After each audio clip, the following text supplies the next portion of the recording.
A rich man funds the invention of a time capsule and uses it to amass wealth by sending rich travelers 65 million years into the past. However, in doing so, he creates ripples in the fabric of time and disrupts the process of evolution of animals and plants. Humans are next, but Travis won't let that happen. The movie begins when Mr. Wallenbach and his daughter take a trip to the past, guided by a team of scientists in the year 2055. Mr. Wallenbach is nervous and terrified while Travis tells him to remain calm. Suddenly, they see a huge dinosaur coming toward them, and Wallenbach loses his mind. Travis continuously advises them to stop wherever they are, as they can't step away from their path or interact with anything at all. As the dinosaur comes closer, Travis waits and lets Wallenbach shoot at the dinosaur, which he kills using his specialized laser gun. The time travelers return and enjoy the party in the lab with Hatton and the rest of the team. Wallenbach thanks him for allowing the opportunity to travel, but his daughter has developed a liking for Travis and wants to know where he is. Hatton sulks because he doesn't want any inconvenience for his rich customers. So he calls Travis from the lab and tells him he should be wherever his rich clients want him to be. That way they can both benefit. Hatton will become rich and Travis will get funds for his research. Travis briefs them about the trip. A while later, a woman enters the hall, opens a bottle of wine, and sprays the red wine over Hatton's valued clients. She yells that traveling to the past and killing dinosaurs will cost them a lot. Security throws her out, but Hatton quickly makes Mr. Wallenbach laugh. Meanwhile, Travis and his team wonder who the woman is that knows everything and why Hatton is afraid of her. Travis runs outside just before she leaves the building. She tells him that she is Sonia Rand, one of the 7 inventors of the TAMI time machine. The truth is, her research funding was approved by a company through a contract, and years later, after the research ended, she discovered that her contract stated that anything she built would be owned by the funding company. The greedy owner of the company, Hatton, cunningly took her years of hard work, and she does not have her name on Tammy's patent. She confronts them about their injustice, but is surprised to find out why Travis is working with them. Travis takes her to the lab and shows her that he invented a way to copy the DNA strand of animals from the past. Now that wild animals are extinct, he wants to bring back lions to their world by copying their DNA. Moreover, he takes care not to disrupt the past because the time they visit is just before a volcano erupts in 5 minutes, meaning the dinosaurs had to die anyway. Sonia still doubts that it's a foolproof process, as any traveler could drop or bring back anything during the trip. On the other hand, Marcus brings the capsule containing nitrogen, and it suddenly falls. A gas leak begins, and a drop of chemical falls on Travis's gun, which he uses while time traveling. This also controls every traveler's weapon, as they can't shoot at any animal without Travis's command. 2 new visitors enter the building to book a slot for time travel, one of whom looks particularly afraid. They book an early slot by paying a hefty amount, or else they can only get this chance in 6 years. As they walk out of the building, Jennifer accompanies Travis. She wants to know why Wallenbach's daughter came to visit him. She feels a bit jealous, but nerdy Travis does not realize that. The time comes for Travis to take the next travelers to 65 million years ago. He shows them that their guns will work whenever they want to kill a dangerous animal. He explains the rules. They can't step off their path or bring anything back, because if they do, even the tiniest thing, it could kill the animal responsible for incorporating a gene into present-day animals. They enter the time capsule and follow the instructions to stay still. However, Mr. Eccles is very nervous and terrified. They emerge in the past and walk along the track when Middleton spots a strange animal hiding behind a bush. He wants to kill it, but his gun does not work, as it only activates when Travis presses a button to allow it. Suddenly, a huge dinosaur is coming their way. As it gets closer, Travis tells them to shoot, but it doesn't work because Travis's gun was damaged earlier, and he didn't know it. The dinosaur comes nearer, and Travis distracts it using a light. As he falls, Jennifer distracts the dinosaur, but he soon gets up and tells Jenny to go. At the same time, Marcus fixes a gun and throws it toward Travis, who kills the dinosaur. Jennifer catches the falling light, and they are about to leave, but they make sure no one stepped off the track. Unbeknownst to them, one traveler stepped on the soil and is taking it back with them. Middleton is furious that their weapons were not working, which put their lives in danger. He wants to sue Hatton, but Hatton convinces them with flattery that they are pioneers who visited the past for the first time, just like Armstrong visited the moon. As they return, they experience a sudden change in the weather in November. The heat and humidity are rising, and fish are dying on the beaches.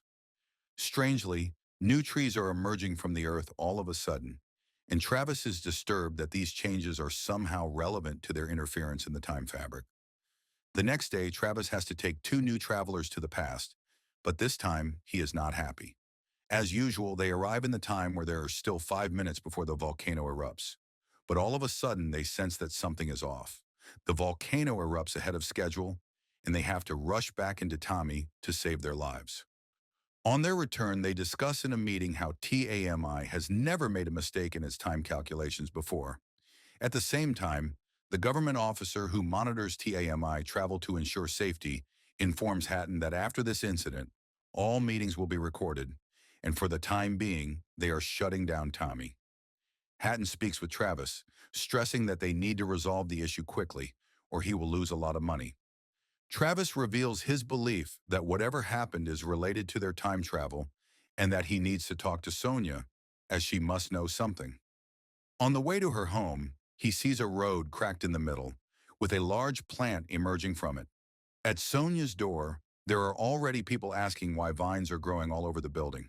She makes them go away at gunpoint and does not open the door for Travis either. So Travis disguises himself as a delivery man and enters the house to drop off a bag of fertilizer. He explains how far back they go in time and how frequently they visit. Sonia gets very angry, and standing by the window, she shows Travis the time wave that throws them to the floor, and this is just the beginning. Suddenly, they hear a scream and rush to see what it is. A girl covered with large ants stands at their door and falls down. In an instant, they too are surrounded by the ants, and Travis opens an oxygen cylinder to kill them. He and Sonia jump to avoid the fire that threatens to burn down Sonia's apartment. They fall over a very large tree that was never there. Sonia explains that changes in the time fabric will come in ripples. Initially, it will affect the animals and plants, but ultimately it will reach the humans. Travis takes her to the office, where she seeks permission from Clay to travel once more into the past to correct whatever happened, as they would return to the party as they emerge from the time machine and prevent anything that happened before from occurring. Clay does not allow it, but Hatton reminds him that his reputation is at stake too, so he agrees. Travis prepares to go this time, but he emerges in a different time where he confronts Red Indians. Sensing that a strange time wave is coming, he returns to the present. However, with this time wave, the lights turn off, and every building is dominated by vines and trees. Sonia shares that the time ring never changes, but experiences ripples, so they see changes happening from afar. Travis wants to take a look at the video of the time travel to determine what happened in the past.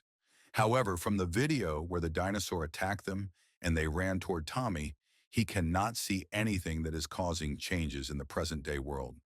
Marcus shares that the weight machine indicates they were 110 grams heavier when they returned from the visit. They realize that, due to the fear of excessive expenditure on time travel, Hatton had turned off the biofilter, so they brought something back without knowing it. They get very angry, but now they can only do one thing. Sonia suggests that she can create a wormhole in time to send Travis back to when the changes occurred to prevent it from happening. He can only do this if he reaches there before the time travelers and will have only 20 seconds along with very low energy. They try to reach Eccles but cannot get in touch with him. Now they need to go to his home, but Sonia warns that there could be other kinds of evolved animals out there, so they take their guns. Clay refuses to leave TAMI unattended, as he is a responsible government employee. On the way it is dark, and they use torches to see that the road is marked with the footprints of reptiles. Suddenly, a vine entangles Marcus, and its thorns injure him. He also feels something poisonous has been affecting his mobility. Suddenly, a hybrid monkey that looks like a dinosaur snatches Marcus away. Travis follows him, and as the monkey is about to tear into Marcus, Travis lures the monkey toward himself. But surprisingly, its tough skin does not get injured by the bullets. As it prepares to jump on Travis, He shoots at its neck, and it dies. He retrieves Marcus and begins running. A large herd of monkeys starts following them, and Travis tells them to aim for the necks, but they can't kill all of them. Marcus insists they should run away, leaving him behind. Travis does not want to do this, but they cannot drag Marcus along, so they flee, leaving him surrounded by hundreds of monkeys. He sings a childhood poem, facing certain death as the monkeys jump over him. They rush toward Eccles' home, but the building is on fire. As they enter, a strange animal attacks a father and son. Travis shoots the animal in the neck, killing it. Afterwards, they ask the remaining residents about Eccles and find him there. They search through his belongings used in time travel, but find nothing.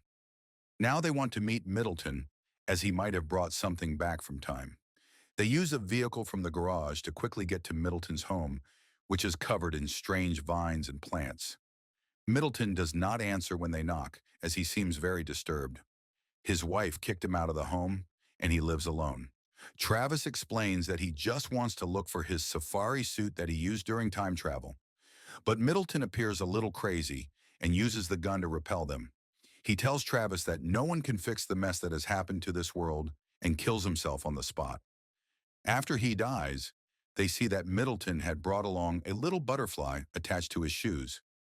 On their way back to the office, they get attacked by all kinds of animals. The flying creatures tear the roof of their car, and another time wave is fast approaching them. With this wave, they are pushed one step further, and their car rolls over on the ground. The building is filled with water, and TAMI is surrounded by vines all over. Sonia shares that they have only one time wave left, and human evolution will begin. She suggests using the portals to time travel using a particle accelerator. They only have to get Tammy's hard drive and reach the university to use the machine. In doing so, they open a cabinet where they find Clay hiding. He tells them to keep silent as there are some animals. They look toward the roof, and hundreds of monkeys are sleeping, hanging from it. Clay refuses to go with them, but as they leave, he expresses a desire to join them. However, they don't hear him, and it wakes the animals, which attack him and kill him.